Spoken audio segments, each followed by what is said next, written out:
We are unfortunately having this conversation during the deepest crisis that our world has faced since the 1930s Great Depression. And I must really take this time and really thank Topco and Old Mutual for deeming it fit that during this trying time, we should be focusing on this elusive issue of Black empowerment and transforming Africa as a theme for their two-day conference. One of the things that this pandemic has really illuminated for me is just how fractured and unequal our society is.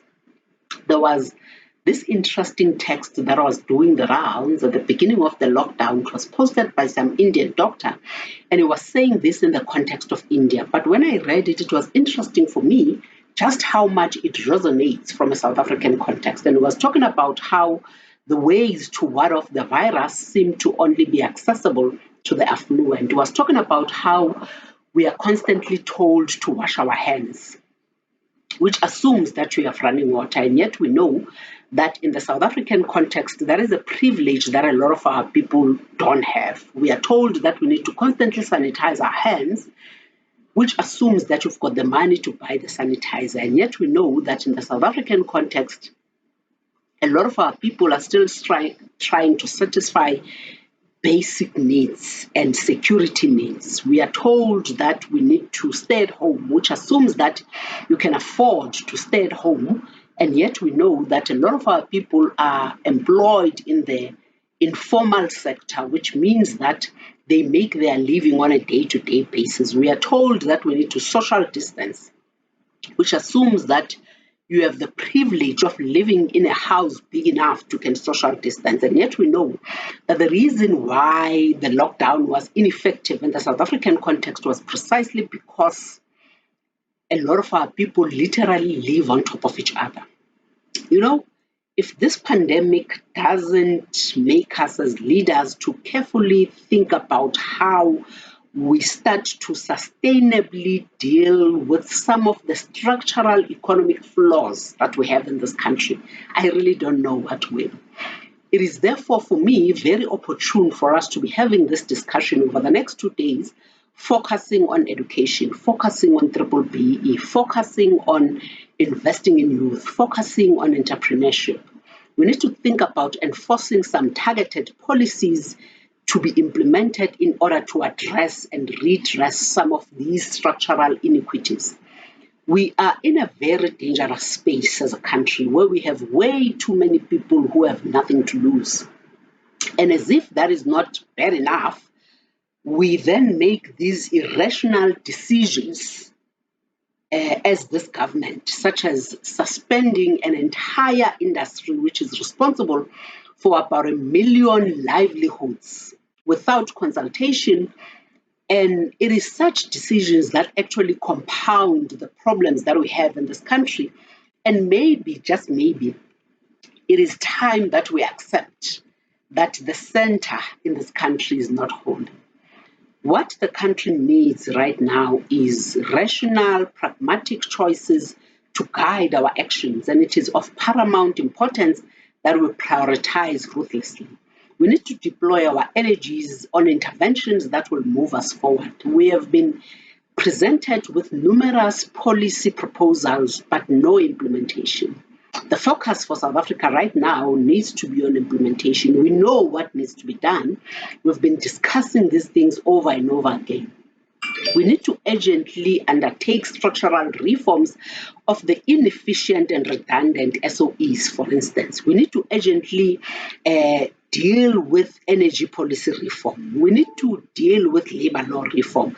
Let's start dealing with the regulatory rigidity to promote the ease of doing business. Let's once and for all deal with the issue of releasing the spectrum. Let's decisively deal with corruption. Municipalities at the moment are having a field day looting the COVID-19 relief funds.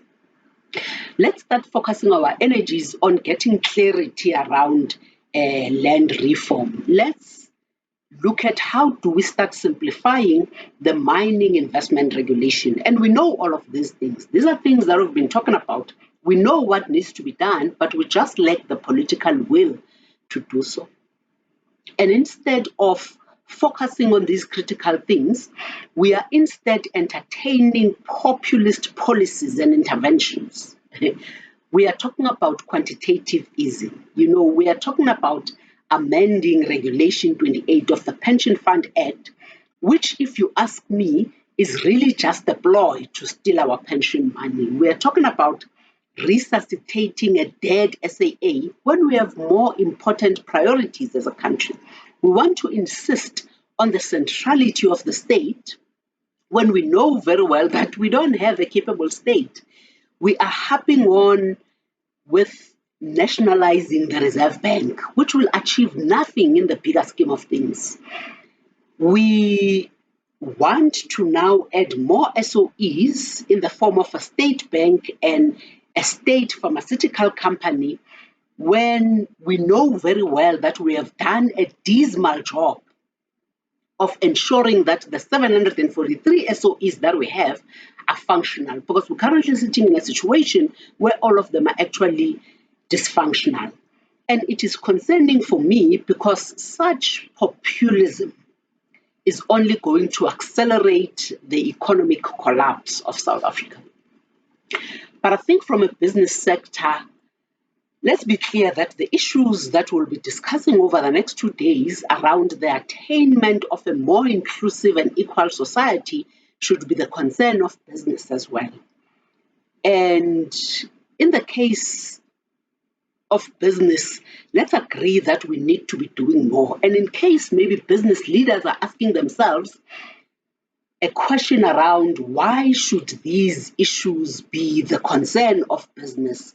Why should these issues be placed at the door of business? Well, the answer is simple. Because ours as South Africa is an incomplete transition.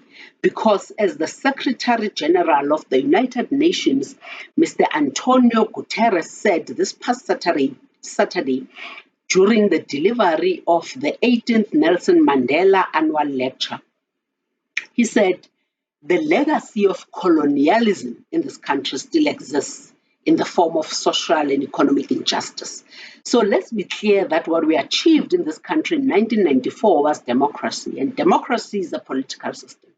It is not justice, neither is it equality. And maybe we made the fundamental mistake in 1994 to think that democracy is justice and it is equality. So the issue of transformation should be businesses' crisis as much as it is government's crisis. Because unfortunately for us as a country, if government fails, then South Africa fails. And if South Africa fails, then business fails. And as the adage goes, show me a failed state, then I'll show you a failed nation.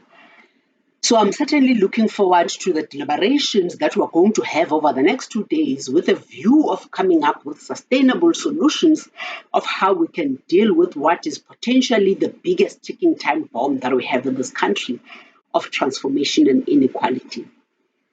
Ladies and gentlemen, thank you very much.